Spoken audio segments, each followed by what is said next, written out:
तूफानी बरसाती रात, सुनसान सड़क, आधी रात हो चली थी। डॉक्टर मल्होत्रा अपनी ब्लैक मर्सिडीज ड्राइव करते हुए तेजी से बढ़े चले जा रहे थे। गाड़ी में बजता धीमा म्यूजिक सुकून पहुंचा रहा था। डॉक्टर मल्होत्रा एक जाने माने कार्डियोलॉजिस्ट थे जिसका अपना एक भव्य विशाल हॉस्पिटल था। उनकी वाइफ नीलम भी एक डॉक्टर थी और उनके हॉस्पिटल की देखरेख भी करती थी। वो पिछले महीने एक कॉन्फ्रेंस में न्यूयॉर्क गई थी और आज वापस मुंबई आ रही थी। डॉक्टर साहब उसे ही लेने एयरपोर्ट जा रहे थे। उन्होंने कलाई पर बंधी रोलेक्स की गोल्डन वॉच पर एक नज़र डाली। अभी नीलम की फ्लाइट आने में 2 घंटे बाकी थे। डॉक्टर मल्होत्रा ने चैन की सांस ली कि वो टाइम पर एयरपोर्ट पहुंच जाएंगे। गाड़ी की रफ्तार थोड़ी धीमी करके उन्होंने म्यूजिक का वॉल्यूम बढ़ा दिया। उनकी पसंदीदा गज़ल बजने लगी। वो उसका लुत्फ लेने में खो से गए कि अचानक सुनसान सड़क पर कहीं से एक लड़की भागती हुई उनकी गाड़ी के सामने ही आ गई। डॉक्टर साहब ने पूरी ताकत से ब्रेक लगाया। गाड़ी बिल्कुल लड़की के करीब जा रुकी थी। लड़की बेहोश होकर गिर पड़ी। डॉक्टर साहब को एसी कार में भी पसीना आ गया। वो लपक कर बाहर निकले और लड़की की नब्ज़ चेक की। ओह, नब्ज़ तो ठीक चल रही है। वो खुश होकर बड़बड़ाए। फिर इधर उधर देखा तो दूर दूर तक कोई आता जाता नजर नहीं आ रहा था। उन्होंने मन ही मन थैंक गॉड कहा और उस लड़की को उठाकर पिछली सीट पर लिटा दिया और गाड़ी वापस अपने हॉस्पिटल की ओर मोड़ दी। डॉक्टर मल्होत्रा की गाड़ी देखकर सिक्योरिटी गार्ड भागा हुआ आया और गेट खोलकर अदबसे झुककर सलाम किया। डॉक्टर साहब ने फोन पर ही इंचार्ज को इन्फॉर्म कर दिया था, इसलिए वो भी तुरंत स्ट्रेचर और सिस्टर्स के साथ गाड़ी के पास पहुंच गया। Hello sir, what happened? Doctor Malhotra ने गाड़ी में बैठे बैठे ही पिछली सीट की ओर इशारा करते हुए कहा, रास्ते में बेहोश पड़ी थी, इसलिए मैं इसे अपने हॉस्पिटल ले आया। आप इसके ट्रीटमेंट का सब इंतज़ाम कीजिए, मैं वापस एयरपोर्ट जा रहा हूँ। ओके सर, कहकर हॉस्पिटल इंचार्ज उस लड़की को सिस्टर्स की सहायता से स्ट्रेचर पर लिटाकर अंदर ले गया। डॉक्टर साहब फिर एयरपोर्ट के लिए रवाना हो गए। इस बार रफ्तार तेज़ थी क्योंकि फ़्लाइट के आने का टाइम हो गया था। जब डॉक्टर मल्होत्रा एयरपोर्ट पहुंचे तब तक न्यूयॉर्क से आने वाली फ़्लाइट लैंड कर चुकी थी और नीलम बाहर लाउंज में अपने बैग थामे बड़ी बेचैनी से डॉक्टर साहब का वेट कर रही थी। जैसे ही उसने डॉक्टर मल्होत्रा को देखा, वो तेज़ी से आगे बढ़कर उनके गले लग गई। क्या डियर, इतनी देर से आ रहे हो? मैं कितनी देर से तुम्हारा इंतज़ार कर रही हूँ। कहाँ रह गए थे तुम इतनी रात को? ओह, डॉक्टर मल्होत्रा मुस्कुराते हुए बोले, welcome welcome my sweet heart. बस अचानक ही अर्जेंट काम आ गया। तुम तो जानती ही हो डॉक्टर की लाइफ। ओके ओके, अब चलें हम, कहकर नीलम गाड़ी की ओर बढ़ गई। थोड़ी देर के बाद नीलम और डॉक्टर मल्होत्रा अपने आलीशान बंगले के भव्य ड्राइंग रूम में बैठे कॉफ़ी पीते हुए नीलम की कॉन्फ्रेंस के बारे में बातें कर रहे थे कि तभी नीलम गहरी सांस लेते हुए बोली, क्या बात है डियर, एकदम फ्लावर की खुशबू आ रही है तुम्हारी शर्ट से। कौन सा परफ्यूम है ये? एकदम से डॉक्टर मल्होत्रा चौंक गए। ओह, उन्होंने मन में सोचा, लगता है कि उस लड़की को उठाकर गाड़ी में रखते समय परफ्यूम उसके कपड़ों से मेरी शर्ट पर भी लग गया। फिर हंसते हुए कहा, ये महक परफ्यूम की नहीं, तुम्हारी प्यारी जुल्फ़ों की है। ओह माय गॉड, नीलम ने अपनी आंखें फैलाते हुए कहा, आप तो चंद दिनों में ही डॉक्टर से शायर बन गए। डॉक्टर साहब उठते हुए बोले, अब चलकर थोड़ा सा जाते हैं, सुबह होने को है। डॉक्टर साहब की आंखें मोबाइल रिंग से खुलीं। उन्होंने झुंझलाकर मोबाइल उठाया तो देखा उनके हॉस्पिटल इंचार्ज का कॉल था। जैसे ही उन्होंने हेलो कहा, उधर से इंचार्ज ने घबराए स्वर में कहा, हेलो सर, प्लीज़ आप जल्दी हॉस्पिटल आ जाइए। डॉक्टर मल्होत्रा एकदम से उठकर बैठ गए। क्या हुआ, कोई प्रॉब्लम? वो लड़की ठीक तो है ना, कल रात वाली? ओह सर, आप प्लीज़ आ जाइए, कहकर इंचार्ज ने कॉल कट कर दी। ये लड़की कौन है कल रात वाली? पीछे से नीलम की आवाज़ सुनकर डॉक्टर साहब के हाथ से मोबाइल ही छूट गया। फिर हिम्मत जुटाकर किसी तरह बोले, वो कल हॉस्पिटल में केस आया था, उसकी ही बात कर रहा था डियर, वो इंचार्ज रोहित। ओह, नीलम ने सोचते हुए कहा, लगता है सीरियस मैटर है, मैं अभी चली जाती हूँ हॉस्पिटल। तुम तैयार होकर ब्रेकफास्ट करके वहाँ आ जाना, तब तक मैं संभाल लूँगी। डॉक्टर साहब एकदम से खड़े हो गए। नहीं, बिल्कुल नहीं, आज तुम रेस्ट करो घर पर, कल रात ही लौटी हो इतना लंबा सफ़र करके, मैं चला जाता हूँ हॉस्पिटल। डॉक्टर साहब जब हॉस्पिटल पहुँचे तो स्टाफ के चेहरे पर अजीबोगरीब भाव तैर रहे थे। इंचार्ज रोहित तो उनको देखते ही भागा हुआ पास आया और उनके कान में धीमी आवाज़ से बोलने लगा, सर वो लड़की तो बहुत ही कॉम्प्लिकेटेड केस बन गई है। आज सुबह जैसे ही होश आया कि एकदम अपनी सलाइन वगैरह निकाल कर बेड से नीचे कूद गई। सिस्टर्स ने उसे रोका तो पागलों की तरह चिल्लाने लगी, मुझे छोड़ दो, मुझे घर जाना है। जब हमने उससे पूछा कि तुम कौन हो, तुम्हारा घर कहाँ है, तो एकदम चुप सी होकर सोचने लगी और फिर रोते हुए बोली, मैं कौन हूँ, मुझे क्या हुआ है, कुछ याद क्यों नहीं आ रहा मुझे। और फिर वो बेहोश होकर गिर गई। ओह गॉड, डॉक्टर मल्होत्रा बोले, किधर है वो, चलो मैं देखता हूँ। इंचार्ज रोहित ने सामने रूम की ओर इशारा करते हुए कहा, उस रूम में है सर वो। मेरे ख्याल से तो हमें पुलिस को ही इन्फॉर्म कर देना चाहिए। डॉक्टर साहब थोड़ी रुखाई से बोले, अपना ख्याल अपने पास ही रखो और मुझे देखने दो से। और वो उस रूम में चले गए। वहाँ एक सिस्टर मौजूद थी और वो लड़की बेहोशी की हालत में बेड पर पड़ी थी। डॉक्टर मल्होत्रा ने करीब जाकर उस लड़की की नब्ज़ देखी, फिर सिस्टर को कहकर एक इंजेक्शन लगाने के लिए कहा। तभी उनकी मोबाइल रिंग बजने लगी। देखा तो नीलम उनकी वाइफ का कॉल था। उन्होंने धीरे से कहा, मैं कुछ देर के बाद कॉल करता हूँ डियर, और उन्होंने मोबाइल वापस रख दिया। वो जैसे ही बेड के पास आई कि उस बेहोश लड़की की आंखें फड़फड़ाईं, और फिर जैसे ही उसने डॉक्टर मल्होत्रा को देखा कि एकदम ज़ोर से चिल्लाई, ओह कहाँ चले गए थे आप मुझे यूं अकेला छोड़कर? कितने दिनों से भटक रही थी मैं आपको ढूंढते हुए। और वो एकदम से उनके गले लग गई। डॉक्टर मल्होत्रा हक्के बक्के रह गए, जुबान जैसे जम गई। तभी पीछे से इंचार्ज रोहित की आवाज़ आई, सर नीलम मैम आई हैं। डॉक्टर मल्होत्रा घबरा कर उठने लगे तो उस लड़की ने उन्हें और मजबूती से जकड़ लिया। नहीं नहीं, अब मैं नहीं जाने दूंगी आपको।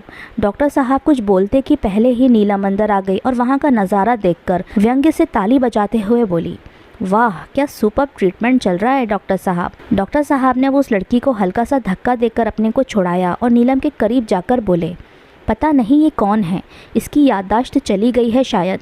नीलम के चेहरे को देखते ही वो लड़की किसी वहशी की तरह उस पर झपटी। मक्कार डायन, तू फिर आ गई इनको मुझसे दूर ले जाने। अब मैं तेरी चाल कामयाब नहीं होने दूंगी। और वो नीलम की गर्दन दबाने लगी। डॉक्टर मल्होत्रा ने उस लड़की को ज़ोर से खींचकर नीलम से दूर किया और रोहित से कहा, इस लड़की को तुरंत नींद का इंजेक्शन दो, इसका दिमाग काम नहीं कर रहा है शायद। नीलम हांफती हुई अपनी उखड़ी सांसें दुरुस्त करने लगी। डॉक्टर मल्होत्रा ने उसे सहारा देने की कोशिश की तो वो गुस्से से पैर पटकते हुए बाहर चली गई। रोहित ने सिस्टर्स की मदद से इंजेक्शन लगाया और वो लड़की नींद में डूब गई। फिर वो सिस्टर को इंस्ट्रक्शन देकर बाहर डॉक्टर मल्होत्रा के पास आया और बोला, सर अब पुलिस को इन्फॉर्म कर ही दीजिए। डॉक्टर साहब ने सिगरेट सुलगाते हुए कहा, नो नो नेवर।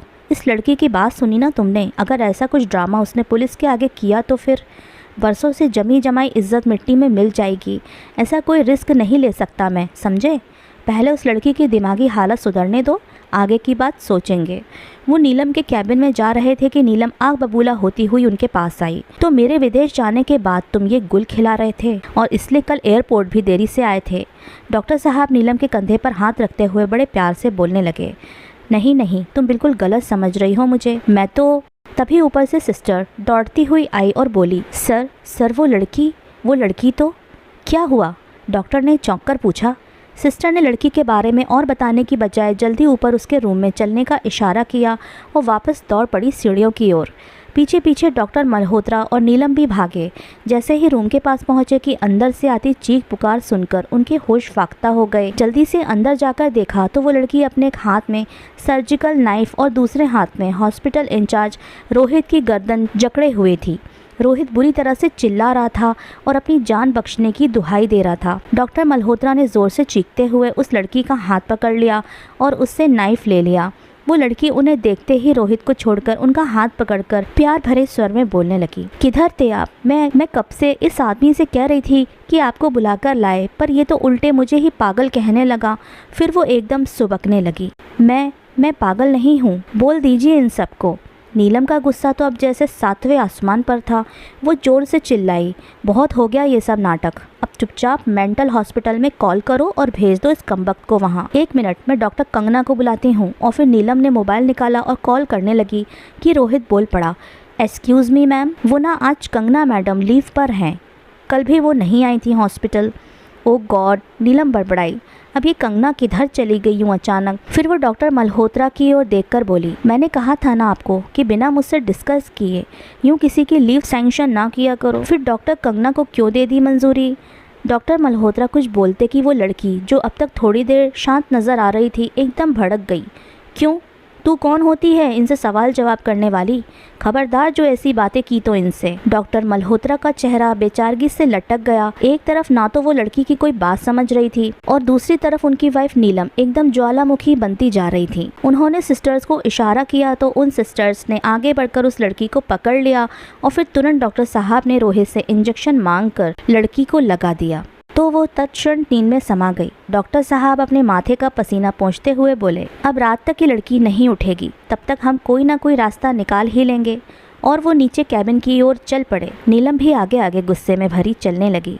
केबिन में पहुंचकर डॉक्टर साहब ने नीलम को मनाने के अंदाज में कहा, प्लीज़ डियर, तुम यूँ ना रूठो मुझसे, मेरी जान चली जाएगी। नीलम ये सुनते ही और चिढ़ गई। बात क्या है, आज तक जो कभी नहीं सुनी ऐसी शायराना बातें। अभी डॉक्टर मल्होत्रा कुछ बोलते कि कैबिन के डोर पर किसी ने नॉक किया। वो थोड़ा सीधे बैठते हुए बोले, कम इन। दरवाज़ा खुला और ब्लू स्लीवलेस टॉप और ब्लैक ट्राउज़र में सजी धजी हाई हील सैंडल पहने डॉक्टर कंगना ने कैबिन में प्रवेश किया। उसके गोरे दमकते मुखड़े पर कंधे तक कटी जुल्फ़ें बेहद सुंदर लग रही थीं। उसके कंधे पर एक कीमती बैग लटक रहा था। उसने नीलम को देखकर हल्की सी स्माइल के साथ विश किया और डॉक्टर मल्होत्रा से बड़ी ही गर्मजोशी से हाथ मिलाते हुए कहा, hello sir, how are you, any problem? वो मुझे कुछ देर पहले ही रोहित का मैसेज मिला, मैं यहीं करीब के मॉल में ही थी, इसलिए हॉस्पिटल चली आई। What happened sir? नीलम ने व्यंग से देखते हुए कहा, ओह बड़ी फिक्र हो रही है, तो फिर लीव क्यों ले रखी है इतनी?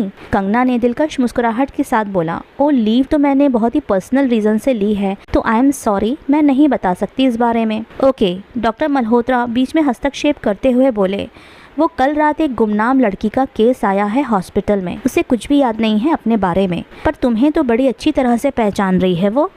नीलम एकदम जहरीले अंदाज में बोल पड़ी, क्या वो आपको पहचानती है सर? कंगना ने थोड़े आश्चर्य से पूछा, क्या पहले भी कभी मिले हैं उससे? नो नो नेवर, डॉक्टर साहब जोर देते हुए बोले, मैं पहले कभी नहीं मिला उससे। ओह, तो फिर अब? डॉक्टर कंगना ने सोचते हुए पूछा। डॉक्टर मल्होत्रा बोले, अगर तुम्हें ऑब्जेक्शन ना हो तो क्या तुम अपनी लीव कैंसिल करके ड्यूटी ज्वाइन कर सकती हो आज रात को ही? Sure sir, why not? Kangana बोली, मैं शाम को 7 बजे पहुंच जाऊंगी। पहले भी मैंने कई मेमोरी लॉस पेशेंट के केस हैंडल किए हैं। डॉक्टर साहब ने सुकून की सांस लेते हुए थैंक यू कहा और फिर कंगना चली गई वापस। डॉक्टर साहब ने दूसरे पेशेंट्स को चेक किया और फिर वो भी चल पड़े अपने घर की तरफ। नीलम तो पहले ही जा चुकी थी।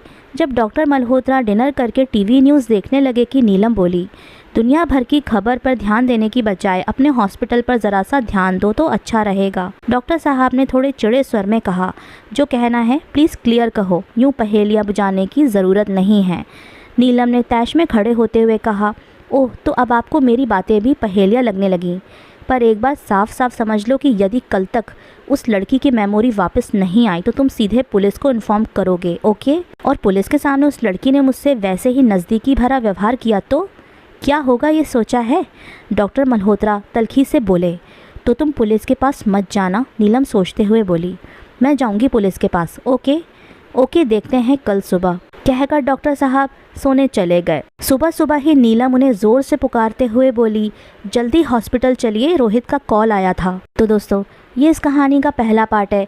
अगला पार्ट सुनने के लिए हमारी अगली कहानी का इंतज़ार कीजिए, क्योंकि ये कहानी बहुत ही सस्पेंस से भरी हुई है। इस कहानी को सुनकर आपको और भी ज़्यादा मज़ा आने वाला है। तो दोस्तों, यदि हमारे चैनल पर आए हैं तो इसे सब्सक्राइब और शेयर ज़रूर कीजिए, ताकि हमारा मनोबल भी बना रहे और इसी तरह की अच्छी अच्छी कहानियाँ हम आपके लिए लाते रहें।